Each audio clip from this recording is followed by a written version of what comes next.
Anyhow, okay. So there are a lot of questions, of course, concerning this week's Parsha and last week's Parsha. Next week, these Parshiyot are the ones that all the action. There's a lot of action that's on. That's on. Just goes to sleep after a little while. I also go to sleep after a little while. But, the questions that come up are fundamental, and every parsha, basically the theme of it, especially this week's parsha, because the Torah does say that there's, Elazar is told to take the censer pans, the pans they use for the ketoris, and to actually melt it down and make it a covering for the mizbeach as a zecher to Klal Yisrael. Specifically, that no one should become like Korach Vadasah. The Mishnah says that no one should become like Korach Vadasah. The Gemara says that anybody who causes machlokas is really over the Isser. This week's parsha. It's not really an Isser per se, the Torah brings down, but it's kind of an Isser that anyone who causes machlokas in Klal Yisrael is basically following the footsteps of Korach Vadasah. That there's some kind of like thing here. It's not just like a unique singular event in the Chumash, but rather it's something that's it's relevant to everybody, shaykh to everybody, and you have to be careful that whatever you're doing on a small personal level or a larger level, that you're not creating controversy beyond what has to be done for the sake of Torah, mitzvahs, and Kiddush Hashem. Because the moment you do, the moment you cause unnecessary machlokas, you're just being like Korach Vadasah. Therefore, this all, and the Mishnah itself says that it brings down a machlokas. Let's get wound up here. Yeah. Calm down, deep breathing. The machlokas lo l'shem shemaim is Korach Vadasah, and the machlokas l'shem shemaim is Beis Hillel and Beis Shammai. And it's pointed out quite stark that by the machlokas l'shem shemaim, both parties are mentioned. But the machlokas lo l'shem shemaim, Moshe is left out. It just mentions Korach Vadasah. So some say the machlokas was really amongst Korach Vadasah, like he was really arguing amongst his own people and how far we should take this thing, and whether we should do it at all. Because you see that on Ben Pellet, he has regrets, and his wife saves the day by getting him out of the whole thing, getting him drunk, and the earth splits right up into his bed. Imagine rolling out of bed right into the crack, right? Too bad. But she saves his life, and the other pshatim is that when you're having machlokas lo l'shem shemaim, it doesn't make a difference who you're arguing with it. Ki'ilu, they're not even there, right? You can talk and you can talk to the person, argue with the person, and threaten the person and respond to them. But in reality, you're not hearing a word they're saying. You're not really responding to an individual. It's ki'ilu in your own personalized world, and therefore the Mishnah makes a point of saying that when you argue lo l'shem shemaim, it really doesn't make a difference who the other person is, and that's the reason why he was able to argue with Moshe Rabbeinu, because it's a very risky thing. All these parshiyot, you have to ask one specific question. It's very important, because we tend to read these parshas the way they're given over as if they were written by Moshe Rabbeinu, meaning that it's his perspective. And really, it's a Kodesh Baruch Hu telling Moshe Rabbeinu what to write down. So it's really Kodesh Baruch Hu's perspective. So we're seeing the Torah through a Kodesh Baruch Hu's eyes. So when he writes about Korach, Vikach Korach, so that's a Kodesh Baruch Hu's, him telling us who Korach really was. But had we been there, it would have been so pashut. It would have looked like Gedolei Dor arguing. For the average person standing by, there's a very famous Chassidic story, that makes the point. I don't know if it's true or not, but it's not. But the story basically of a Rebbe, a Tish, one Friday night, the Chassidim are swaying back and forth and getting into a real trance over here. And at one point in time, the Rebbe puts up his hand and he says, "I'm a Gilgul, originally of one of Yaakov Avinu's sheep." Right?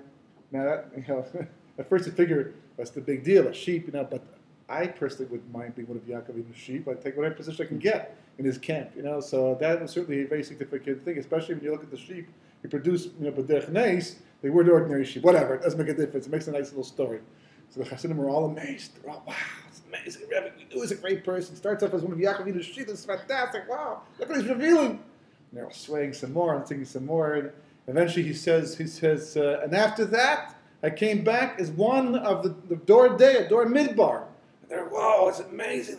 He knows who he is, and he went back all to Moshe Rabbeinu's time, right? And they're all getting really into the whole thing.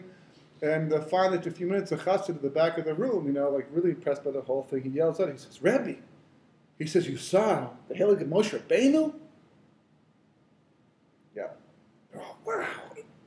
he saw, some thought he was Moshe Rabbeinu, but he actually saw, the great Moshe Rabbeinu. Oh, unbelievable, right? But this chassid is still he's making the cheshbonos over here.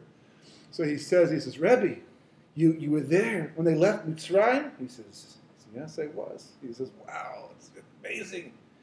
Rebbe, you were there by the head of the Egel? Looks down, sadly, he says, yes, I was there too, right? So all the chassidim are just taking the whole thing in, singing, swaying back and forth, right? So finally this chassid, he says, Rebbe, you were there when Korach challenged Moshe Rabbeinu?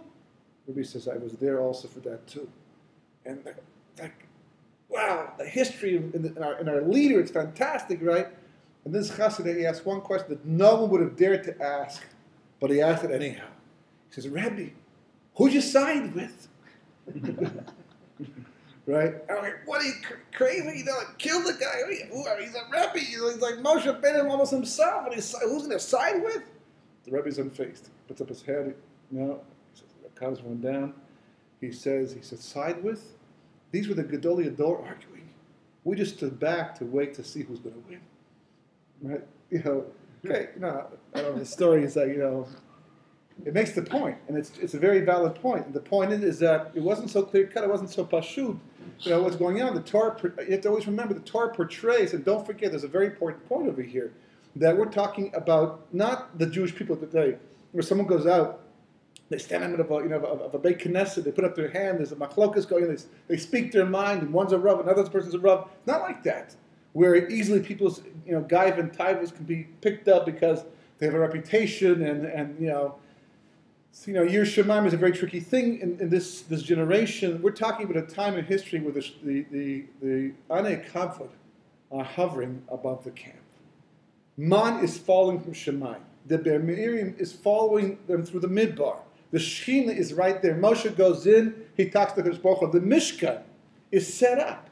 There's no way in the world, and this is very important, there's no way in the world you can learn these stories and understand them, these accounts, forget about stories, accounts, and understand them and appreciate them and learn from them what they have to teach, unless you realize that no one's going to do this unless they think they're doing a mitzvah.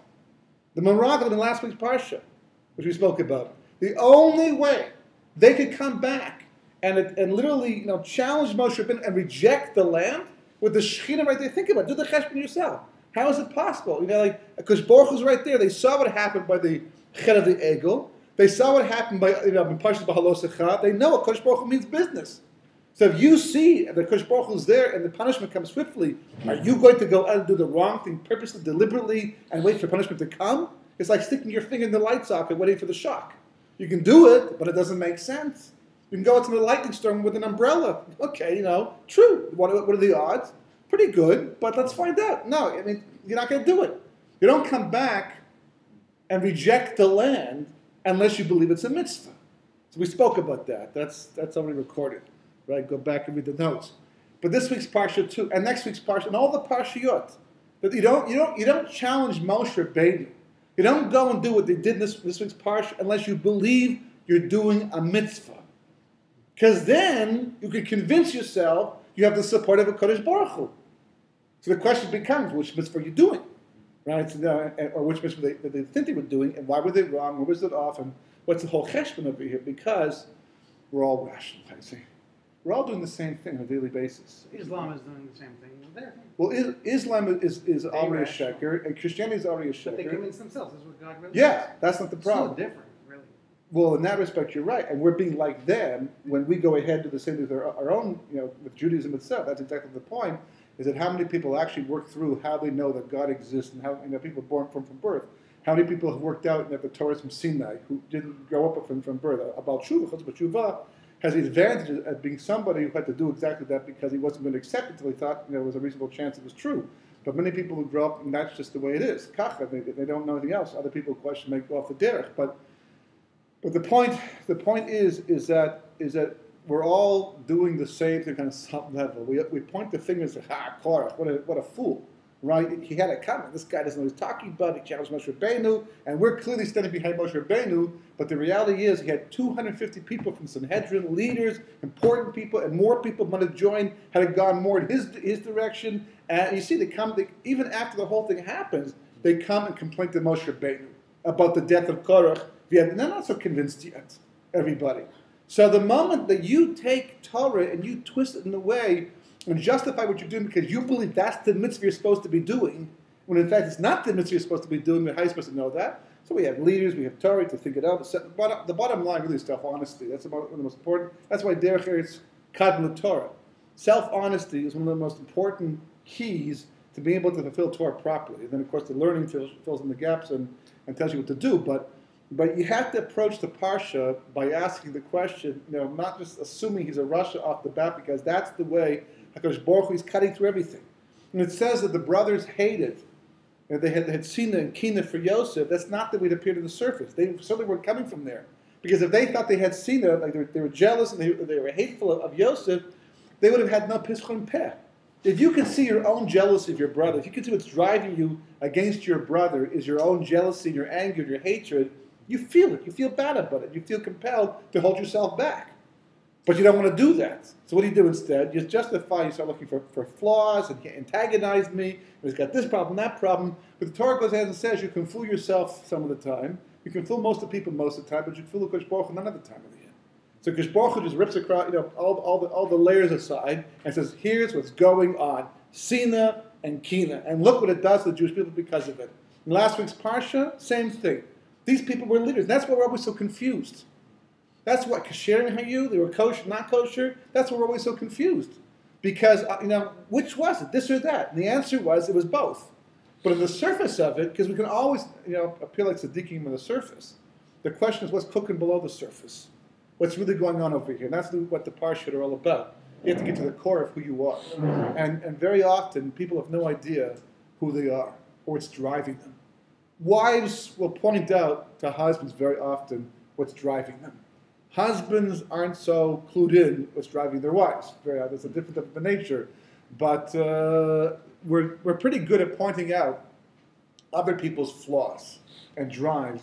When it comes to ourselves, we're fooling ourselves all the time. And when we do fool ourselves, it's not simply a question of causing machlokas. It's also a question of rationalizing falsehood to make it look like mitzvah, to justify what you're doing. If you're doing that, you're behaving like Korach too. Same thing as well. So, first of all, that's the first question. What's driving Korach? That he was able to challenge Moshe Rabbeinu, unafraid of consequence. Right? What's going on below the surface, right? What concerned Moshe? This is a very curious detail. Moshe turns to he says, you guys are Rishoyim. You're going to get yours in the end. You'll see Kosh Baruch Hu is going to prove that I'm not acting my own over here. It's Kosh Baruch Hu is backing me. And you'll see it's true. And they all walk away. And Moshe goes to Kosh Baruch Hu, do me a favor, please, whatever you do, don't accept his offering. Right? Don't accept his mincha. Right? And here's the reason why, Hashem. I've taken nothing from the public booty. I could take a salary over here. If I wanted to, I could be in the payroll and be justified. I work for the public office over here. I could be on the payroll. Rabbis get great salaries in North America. Why should Moshe Rabbeinu get a great salary too? Right? He could easily. I don't do that. Even the donkey, even the car I drive, I bought myself. Right? It's Ford donkey power.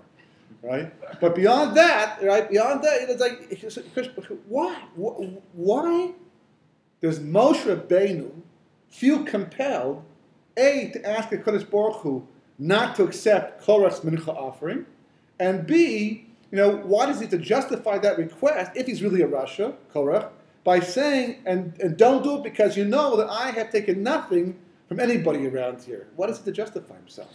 Very, very curious detail, okay? Why was the opening of the earth the response to Korach's Avera? There was chet to what they do. Why? There's lots of ways, if a lightning bolt comes down from the sky, when I snap my fingers, you will know this is from Shemaim, right? If I like wiggle my nose and you all drop dead from plague, right? Like the miraculous, you'll know it's from Shemaim. Why is the earth opening up? Which is not, by the way, a new creation, because one of the things that the Mishnah says, it was created at the time of my separation, so the earth was destined to open up anyhow, so that's so new. This hasn't been used yet, so I guess it's new in that respect. You can buy a pair of shoes on the shelf for 2 years, you're still called new, right? So there's a new, old miracle in the end. And why is that Kosh Baruch Hu's response? Why does it go back to my separations, and why does Moshe invoke that specifically as a way to take away Korach? Okay?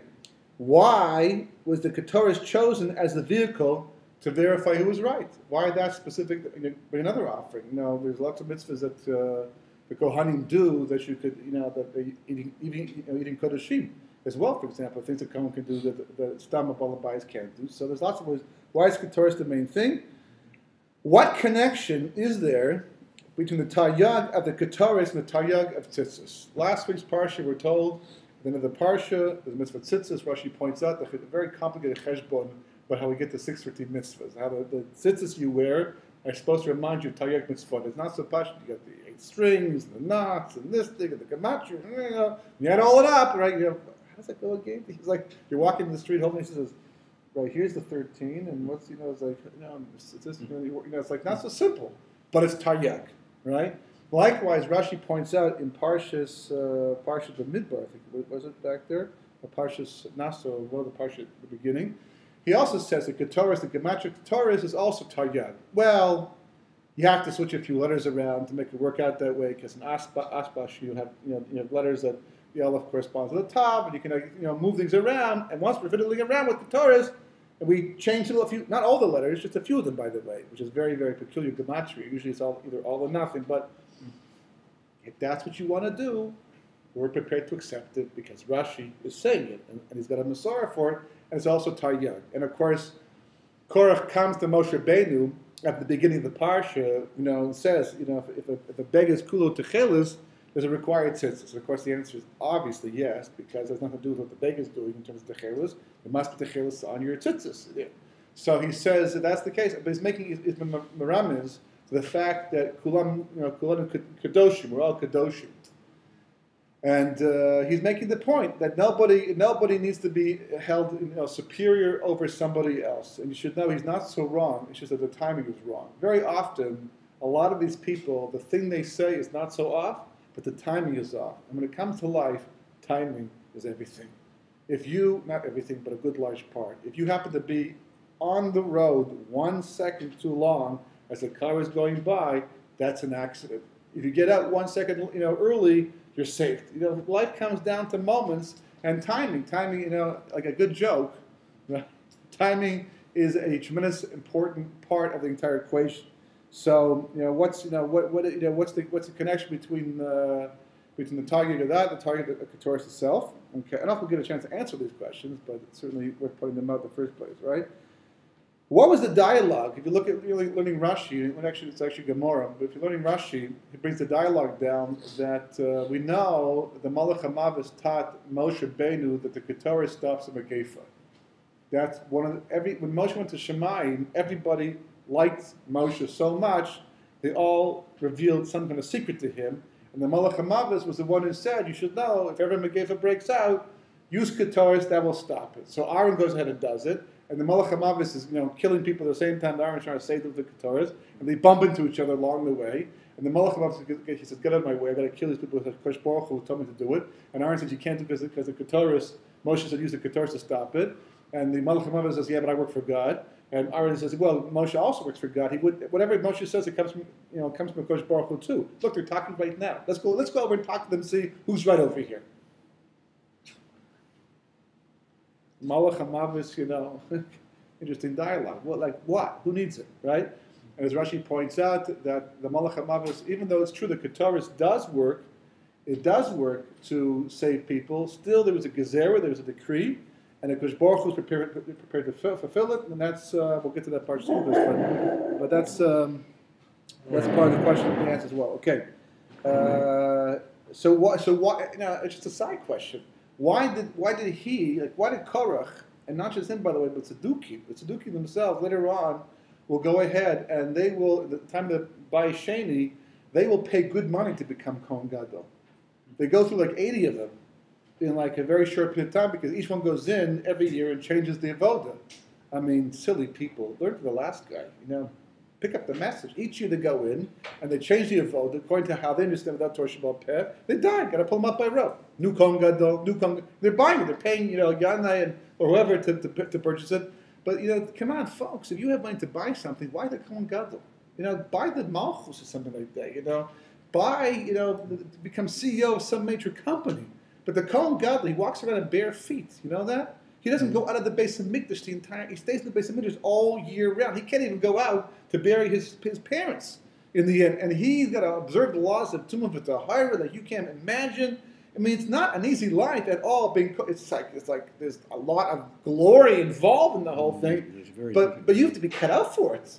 I mean, why buy that of all the things? Why become that of all things? Become the king, become a leader, become a macher somewhere where you have power, real power in everyday life, and you can do what you do best.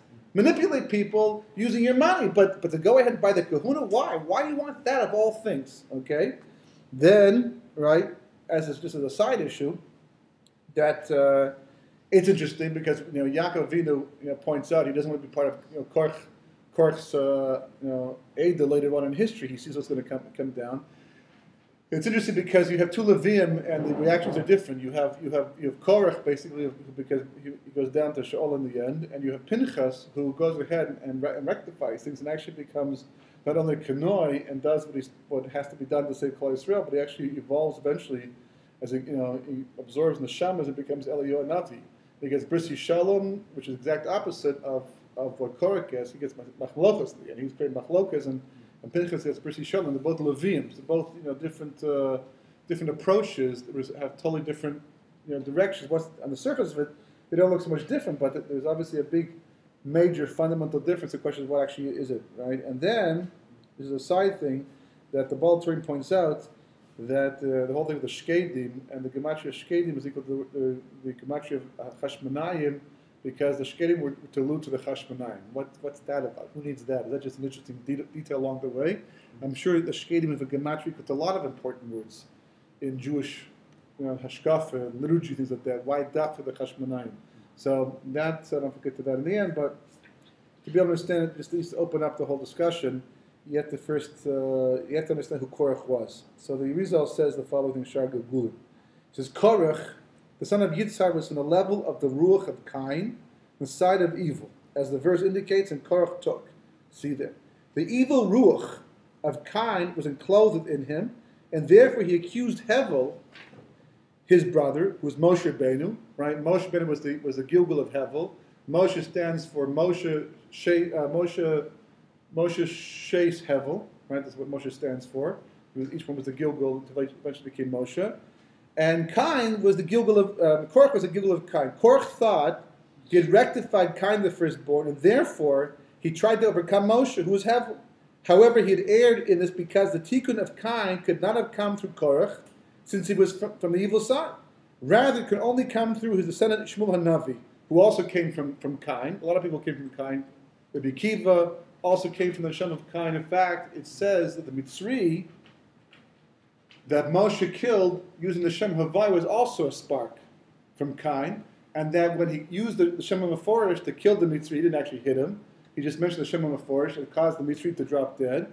At that point, that rectified the Nitzotz of Cain that was in the Mitzri, and that Nitzotz went to Yisro, which is what caused him to convert eventually to Yiddishkeit and come back. And that's what he comes. The Rizal points out. What does he say? What does he say to Moshe when he comes to Parshas Yisro? He comes to try to get back into the camp. What's the word he used? Ani chosen Yisro, right? The Rosh Hashanah supposed the word achi. So the Rizal points out that he's saying to Moshe Rabbeinu, if you don't accept me as your father-in-law and the father of your wife and children, accept me at least as your brother, who we once lived together, and I've done tshuva, I fixed up that part of Cain. Let's get back together and make amends. So it's all kinds of connections. But the main point over here is the machlok is taking place. And this week's parsha is the final chapter of an argument that began back at the beginning of history. This is not Korach and Moshe Rabbeinu fighting. This is Hevel and Cain going at it once again. Exactly the whole thing all over again. In fact, if you look, it's very interesting because what's the whole machlokus over? Back at the beginning, between Cain and Hevel, what are they arguing about? What's the whole thing revolve around? A korban, right? It's according to the Medrash, Adam Marisha was the 15th of Nisan or the 14th of Nisan when they offered this thing, because Adam Marisha told them that this is going to be in the future a very important day. It's a time of Gula for Klal Yisrael. I don't know exactly what she told them. The Medrash says that he was aware of the fact that in the future would be a day to bring a korban, go bring a korban, and it was really korban pesach that was supposed to, or at least an allusion to korban pesach that they actually were bringing at that time. So what happens? So Cain goes ahead, amazingly, right, and he brings shvach. Shvach, just doesn't bring the best. Kosh Baruch Hu blesses him. He gives him good stuff, gives him all kinds of bounty. He's got tons of bracha, but he brings a korban to Kosh Baruch Hu.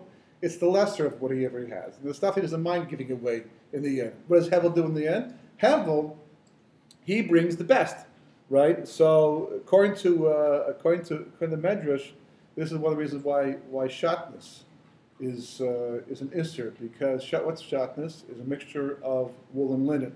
So what did Hevel bring?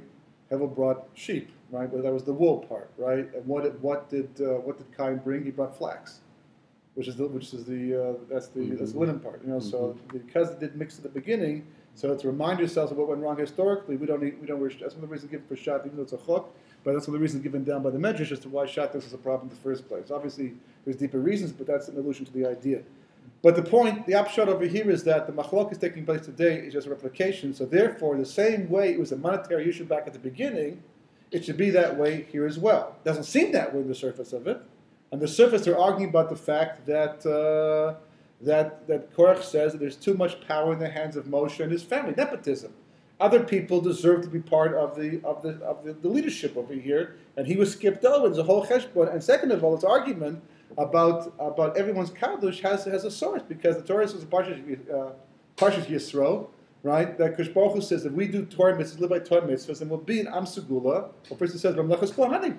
We are a nation of priests. The entire Jewish nation is kadosh. It's true. There's a basis for his argument, and that's what's pulling people in. And that's what they're here. This man looks like a tzaddik on the surface of it. Everybody believes he's the man of the people. And he stands up for everybody. And Moshe, he's important. He's Talmid Chacham, but who says he's a good leader? Maybe he should be back in the basement just answering shilas and halacha. But who says he's the one to appoint who will lead the nation? This guy is somebody who feels the people. He feels where they're coming from. He's protecting us, standing up for us. He wants to it's power sharing. They can't see what's going on below the surface, but Moshe does. Because he knows who this person is. He knows that he's Havel and he's Cain, and he knows what Cain's all about. It's right in Cain's name. What does Chava say? Chava says that I'm going to call him Cain because she was Kaina at Ish Makosh Baruch Hu. Kinyan, acquisition, possessions are an inherent part of who Cain is. He's all about money. And that's what the Medrash says. The Medrash is the following thing. Gemara in Pesachim, right? It says, right? It says, Yosef hid, Rabbi Chanina said, Yosef hid 3 treasures in Egypt. One was revealed to Korach, one to Ninus, right? And one is intact for the righteous in the future. Rish Lakish said, and he quotes the pasuk from Koheles, I have seen a grievous evil under the sun, wealth hoarded to the harm of its owners. Right? Money that's accumulated just for the sake of just accumulation. Today, that's a very common thing. People just accumulate money for the sake of having lots of it. But, to what end, to what purpose? It just gets a person more involved in the physical world. Koheles is talking about Korach, says Rish Lakish, right? So Rashi explains in the first of the Gemara there, he says, well, because of his wealth, he became proud and was removed from the world. So Korach's wealth was the cause of his problems. Later on, the pasuk Devarim says, when Akash Baruch Hu reminds us once again what we saw and witnessed, he says, when you saw Dasav Aviram and everybody go down into the earth, and all that was by their feet. And the Gemara says, what's all by their feet? What's that talking about? It's talking about their wealth. Because wealth gives a person feet to stand on. It provides independence. It's a good thing. It can be a wonderful thing, except if a person gets too involved with it and too obsessed with it, it can drag the person down, which is what happened to Korach. So Korach was in fact money driven. The only question is, what does it have to do with the Kohen Gadol? It's exact opposite. If you're money driven, it's like you want more wealth. There's lots of ways to do that. In the midbar, without going ahead, they can. What's the kahuna have to do with it specifically? The church. Good point, but we're not dealing with the church right now. Yeah, it is a business, but the Kohen Gadol, but we're going to assume that if you're the holy man, you can get people to pay. Right, but the Kohen Gadol wasn't doing that. In that world, you are. To talk to someone. Kohen got things. Kohen got booty. Oh, so what does the Gemara say? The Mishnah says in Yuma, right, that when it came to the third pious, they used to do fing fong fu to find out who's going to do the next avoda, right? Certain ones you could come back for more than once, except the Ketores. The Ketores, the only people who applied to the Ketores to be part of the lottery was a Kohen who had not yet done it before. Why? Because the Ketores was misasher person. It made a person wealthy. Doing the Ketores, preparing it, whatever, actually was a school to become wealthy. It must have been successful because everybody wanted to do it. And you couldn't repeat it. The Gemara goes even further than that. It's an amazing thing. The Gemara says, right, it says, it is taught in the Brisa, the Kohen Gadol of his brothers, right? The pasuk from the Yikra, where it says that it's choosing the Kohen Gadol, right? Let's see, that's from the pasuk. It's Kohen Gadol me'achiv, but it's all pasuk about Kohen Gadol and Parshas Emor, right? And the Gemara darshans out, right? What does it mean, Kohen Gadol? He said he has to be Kohen and Gadol. What's the Gadol part? The Gemara says he should be greater than his brothers in strength, beauty, wisdom, and wealth. And the Gemara doesn't stop there. The Gemara says, right, others say, how do we know that if he does not have, his brother should increase it for him? If this person becomes Kohen Gadol because he has the qualifications, except for one problem, he doesn't have much money. What does the Gemara say has to happen?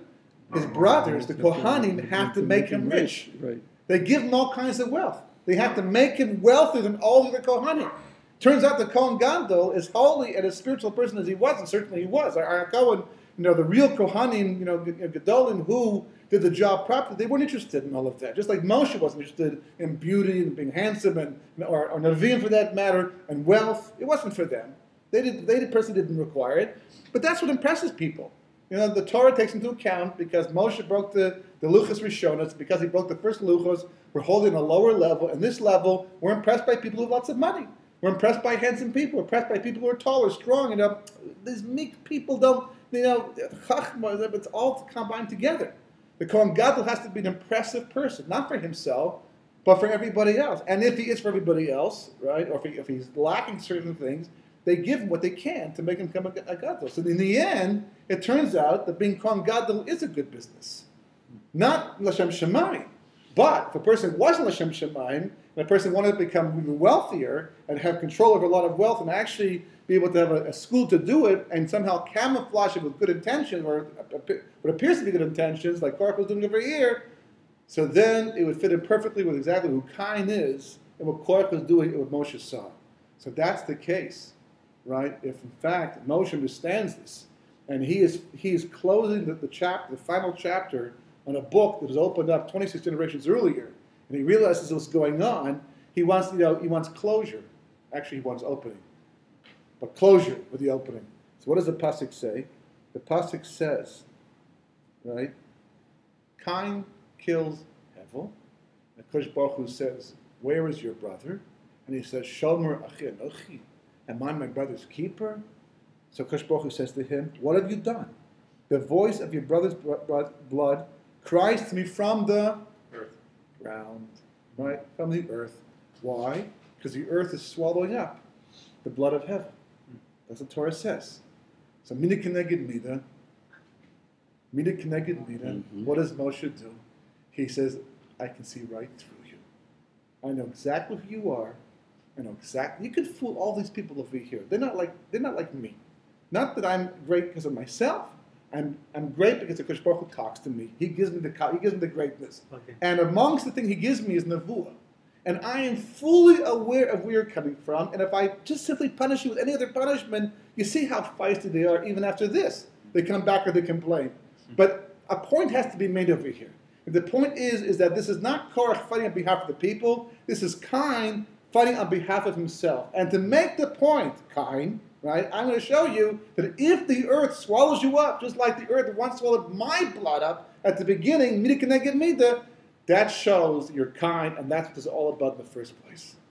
That's exactly what happens. And Korach goes down, and that's the end of the story. The story of Hevel, Cain and Hevel is closed once and for all. Well, kind of, not completely, because Korach wasn't really killed in the end. The Gemara says that once every 30 days, there was this Arab who could take you to the desert, he could show you the crack of the ground where they were.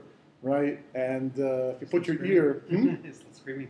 you're still screaming. Yeah, it's like they're like on a spit, they're like a barbecue. They go around like once a Should year. the tikkun have happened when Really, Spark went to Yisro really- and Yisro came and he said he's a Ach of Moshe? Shouldn't that have It been broke up, so different pieces got fixed You know, up. So some part, rectified. yeah, so that part did not get rectified. Yeah, that was part of the rectification. What happened to Korah Because it's only like part one. and his sons? No, it's not really part one. That spark basically went to this rectification, and I have to go back and look at the whole chesh because actually it's a journey, not an avihu. It's a whole long journey. The spark where it goes and what happens, but this is definitely a major part of the tikkun of that one particular spark.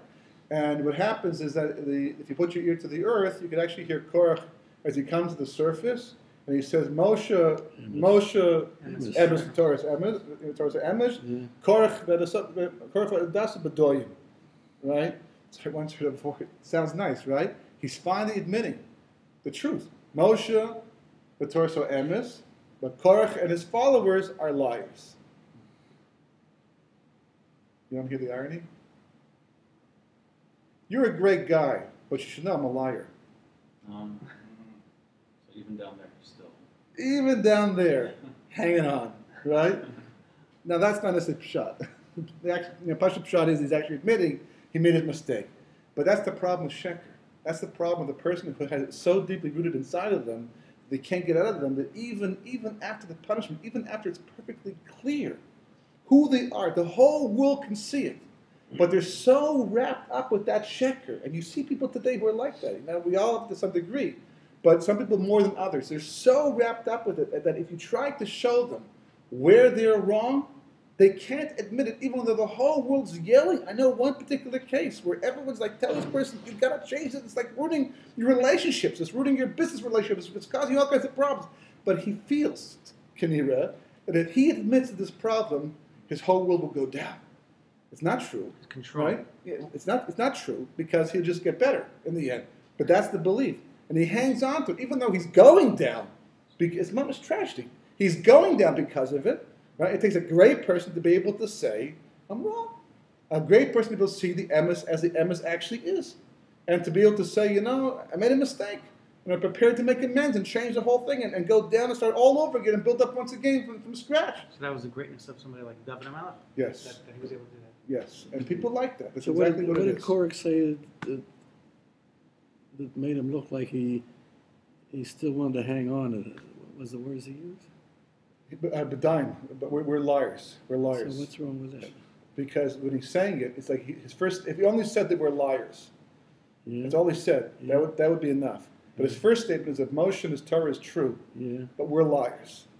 So it's almost as if saying we're saying that statement because we have to, but we don't really believe in it. Mm. That's the way it comes out. The only question now is that all that being said, what are we holding time with? It's 4 more minutes. All that being For you. all that being said. Well, 9:30. All that being said, basically, is there's still one more question to deal with. There's a few questions to deal with, but one question specifically, and that is why did Moshe Rabbeinu feel compelled to justify his existence and ask the Kodesh Baruch Hu not to accept Korach's offering? Clearly, the guy was a Russia. Clearly, he was completely off base. The Kodesh Baruch Hu's ahead, and he takes him down. And Badasso, and the fire comes out, and plague, and all kinds of terrible things. Why was Moshe concerned? So there is a sefer called Sefer Eliyahu in a chapter called Pirkei Moshiach. And in that chapter, and you may have seen it before, it was going around for a while, but I haven't seen it for a long time, talks about an event at the end of days. At the end of days, it says that the B'nai Keturah, they're called B'nai Keturah, I think they're called B'nai Keturah. They come, which is a branch of Islam for the most part. It's Hagar and Abraham's kids that went to the east and spread after that. Right? They come to the Jewish people. They say, we've been fighting for a long time. You believe that you're the chosen people, and we believe that we're the chosen people. We're coming close to the end of history. Let's find out what God says in all of this. Right? You and I will bring a korban to Har Bayis. We may mock with the korban on Har Bayis, and whose ever sacrifice gets accepted min Shemayim, that's the true religion, and the other group has to convert to their religion. So the Jewish people thinking, this is what Medrash says, right? Thinking to themselves, well, that's a no-brainer. We know we're the true religion. They guys made stuff up. They're gonna find out the truth once and for all, and it'd be a great Kiddush Hashem to have a fire come down from Shemayim and burn up our korban like Eliyahu's time, it's a repetition. And let's do it, right? So they go ahead and they set up their Mizbeach, and we go ahead and we set up our Mizbeach and offer our korban. And the Medrash says the fire comes down and burns up the korban of B'nai Keturah. And you don't hear, oi, missed. You don't hear that from Shemayim, right? It's deliberate. It burns up. And the Medrash says there'll be many converts to Islam on that day. That's what the Medrash says.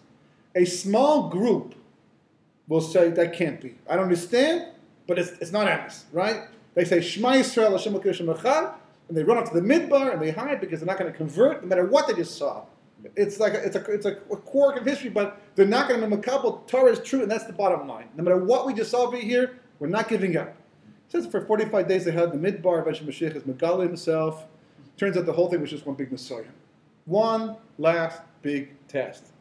Rashi says in Iyov on Lameches Yud Gimel, plus Yud Gimel, because Baruch was chastising Iyov. One of the things he says, have you ever picked up the world by its corners and shaken it out? What's that talking about? So Rashi says that talks about the future. The end of days, this is where you may have heard the very variations of this idea. First, Baruch will take a rope and hold it around the world and shake it. The strong will hang on. The weak will fall off. It's obviously an Emunah issue, right? So the Medrash is basically based upon, or this idea, this variation is based upon this Rashi, where Baruch will take the earth at the end of days and he'll shake it more and more and more as Mashiach comes, and those who are strong will hang on, and those who are weak will fall off. Again, meaning what? That things will happen that will test our emunah more and more. You lose Gush Katif, this thing happens, the world is back to 6-7 borders, our own people fight against. It's like things that really push to the point where it's like, Jonathan Pollard can't get out of jail even to bury first to see his father, bury his father. I mean, sickness, illnesses, the machla, you cannot believe how much illness is hitting the Jewish people today. I just heard a story today. It was told by a woman whose son, unfortunately, was just diagnosed with with brainstem cancer. Very, very serious thing. And she was told by somebody else that in a cancer ward, I think in New York, a non-Jewish doctor, he said, all of my patients are Jews.